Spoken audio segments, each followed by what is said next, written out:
चीन में चल रहे एससीओ समिट की बहुत ही शानदार तस्वीरें आपने देख ली होंगी। अगर नहीं भी देखी हैं तो मैंने कुछ खास तस्वीरें आपके लिए निकाली हैं। आप मेरे साथ इन तस्वीरों को देख सकते हैं। हालांकि इन तस्वीरों से आज दुनिया में और अपने देश में जलने वाले बहुत हैं। खासतौर पर मोदी सरकार से जलने वाले कुछ बुद्धिजीवी पत्रकार इस फोटो को पोस्ट कर रहे हैं और ये लिख रहे हैं कि अगर पीएम मोदी इस एससीओ समिट में जिनपिंग और पुतिन के इतने ही करीब थे, जो ग्रुप फोटो सेशन में जिनपिंग और पुतिन ने मोदी को अपने पास खड़ा क्यों नहीं किया, और मोदी इस ग्रुप फोटो में उतने ही दूर हैं जितने के पाकिस्तान के प्रधानमंत्री शहबाज शरीफ। खैर, आज मैं आपको कुछ और तस्वीरें और कुछ और फैक्ट्स बताती हूँ जिनसे आप ये समझ पाएंगे कि एक ग्रुप फोटो सेशन में दूरी का मतलब ये नहीं होता कि भारत और पाकिस्तान एक बराबर है।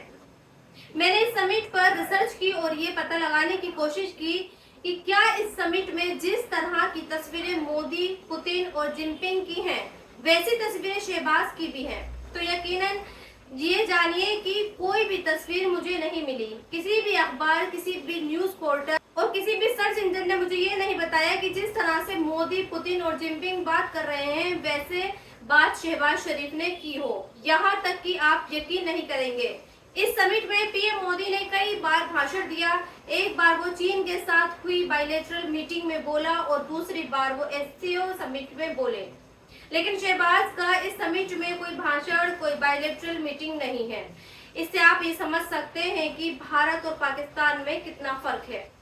पाकिस्तान और शहबाज की हालत इस तरह एससीओ समिट में सिर्फ उस बाराती की तरह है जो सिर्फ खाना खाने के इरादे से शामिल होता है। उसका ना तो कोई वेलकम होता है और ना ही उससे लड़की वाले या फिर लड़के वाले बात करते हैं। जबकि इसी समिट में पीएम मोदी ने एक बार एक साथ दोनों का हाथ पकड़कर पहले पुतिन और जिनपिंग के साथ 47 सेकंड बात की और दूसरे वीडियो में सिर्फ मोदी और जिनपिंग भी एक बार काफी देर तक नजर आए।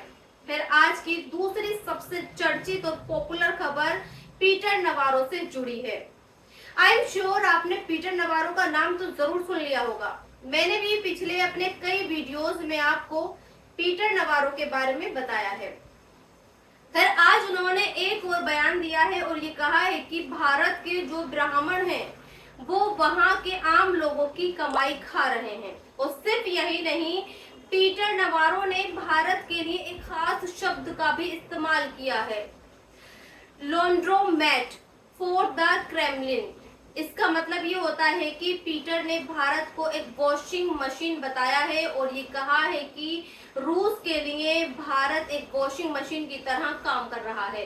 वो रूस से कच्चा तेल खरीदता है और फिर उसे बेचकर पैसे कमाता है और ये पैसा भारत के आम लोगों को नहीं मिलता बल्कि भारत के ब्राह्मणों को मिल रहा है। इसके अलावा पीटर नवारो ने एक और बात कही और ये भारत को महाराजा ऑफ टैरिफ्स बताया। ये आदमी अमेरिका राष्ट्रपति डोनाल्ड ट्रंप का सलाहकार है और आजकल इसके पास सिर्फ एक ही काम है। ये आदमी फॉक्स न्यूज नाम के एक टीवी चैनल पर बैठता है और वहां पर सिर्फ हमारे देश के बारे में ही बात करता है। क्योंकि इस वक्त एससीओ समिट में मोदी, पुतिन और जिनपिंग मिल रहे हैं, लिहाजा ये आदमी इनकी मुलाकात से और फूका बैठा है और अब इसने जाति का खेल खेला है और अब ये भारत के हिंदुओं को ये बताना चाहता है कि देखो, तुम्हारे हिस्से का पैसा भी तुम्हारे यहाँ की ऊंची जाति वाले लोग खा रहे हैं और तुम्हें कुछ नहीं मिल रहा। हालांकि इस बयान के बाद पीटर नवारो की काफी आलोचनाएं हो रही हैं और हमारा देश का मीडिया पीटर नवारो पर जातिवाद फैलाने का आरोप भी लगा रहा है। लेकिन मुझे ऐसा लगता है कि चूंकि नवारो लगातार भारत के खिलाफ बयानबाजी कर रहा है, लिहाजा अब वक्त आ गया है कि ट्रंप के इस सलाहकार को आधिकारिक तौर पर जवाब दिया जाए और हमारे देश का कोई बड़ा अधिकारी या फिर कोई बड़ा मंत्री नवारो को जवाब दे। और आज आपको एससीओ समिट से आई ये तस्वीर भी देखनी चाहिए।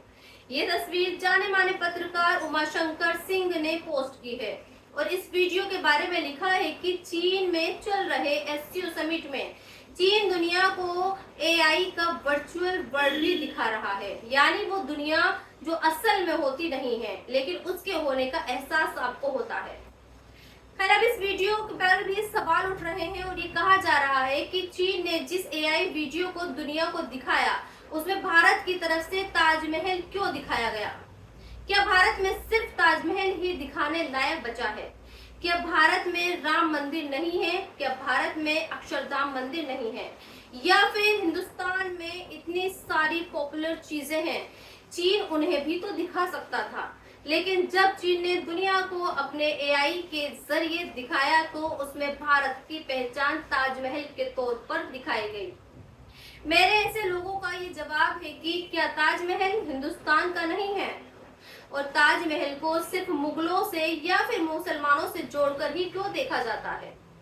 फर्ज कीजिए मैं किसी दूसरे मुल्क में हूँ और वहां पर कोई मुझसे ये पूछे कि ये बताओ कि राम मंदिर हिंदुस्तान में कहाँ पर है, तो क्या मुझे उसे ये जवाब देना चाहिए कि देखिए साहब, राम मंदिर बाबरी मस्जिद को तोड़कर बनाया गया है, और जब अदालत ने बाबरी मस्जिद को गिराने और राम मंदिर को बनाने का फैसला लिया तो वो फैसला सबूतों के आधार पर नहीं बल्कि आस्था के आधार पर लिया गया था। यकीनन मेरा ये सब जवाब नहीं होगा, बल्कि मैं उसे सीधे सीधे बताऊंगी कि राम मंदिर हमारे देश में है। हमारे देश में एक जगह है अयोध्या, वहां पर ये राम मंदिर है। इसलिए आज अगर चीन ने भारत की पहचान के तौर पर ताजमहल को दिखाया है तो इसका मतलब ये नहीं है कि उसने हमारे देश की मेजोरिटी की आस्था के साथ खिलवाड़ किया है या फिर हिंदुस्तान की असली पहचान नहीं दिखाई है, बल्कि ताजमहल भी हिंदुस्तान की पहचान है और वो लोग चले गए जिन्होंने ताजमहल को बनवाया था। फिर आगे बढ़ते हैं और अब आपको सलमान खान की फैमिली से जुड़ी एक और खबर बताती हूँ।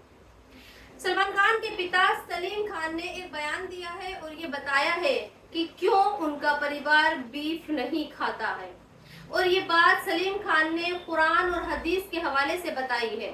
सलीम खान कहते हैं कि उनका परिवार शुरुआत से ही, जब से वो इंदौर में रहते थे, वो सभी धर्मों को मानते हैं, सभी धर्मों के त्योहारों को हर्षोल्लास के साथ मनाते हैं, फिर चाहे वो ईद हो या दिवाली हो या क्रिसमस हो या फिर कोई किसी और धर्म का त्योहार हो। क्योंकि इस वक्त मुंबई में गणपति महोत्सव चल रहा है, लिहाजा इस मौके पर उन्होंने ये बताया कि क्यों उनका परिवार बीफ नहीं खाता है। सलीम खान कहते हैं कि बहुत सारे मुसलमानों में बीफ खाया जाता है क्योंकि बीफ आसानी से और सस्ते दाम पर मिल जाता है और ये हलाल भी होता है। सलीम खान ने ये भी बताया कि कुछ मुस्लिम परिवार अपने पालतू कुत्तों को भी गोमांस खिला सकते हैं। इसके अलावा उन्होंने प्रॉफेट मोहम्मद सल्लल्लाहु अलैहि वसल्लम का हवाला देते हुए भी ये बताया कि एक हदीस ये है कि प्रॉफेट मोहम्मद ने बताया है कि गाय का दूध माँ के दूध का एक अच्छा विकल्प है, लेकिन उन्होंने ये कहा है कि गाय को मारकर उसे खाना सही नहीं है। सलीम साहब ये भी कहते हैं कि जिस तरह से प्रॉफेट मोहम्मद दूसरे धर्मों की अच्छी बातों को अपनाते थे, हमें भी वैसा ही करना चाहिए। सलीम खान साहब को ये भी लगता है कि हलाल मीट का कॉन्सेप्ट इस्लाम में यहूदियों ने लिया है। सलीम खान को यह भी लगता है कि हलाल मीट का कॉन्सेप्ट इस्लाम ने यहूदियों से लिया है, क्योंकि पहले यहूदी ही हलाल मीट खाया करते थे और वो इसे कोशर बोलते थे।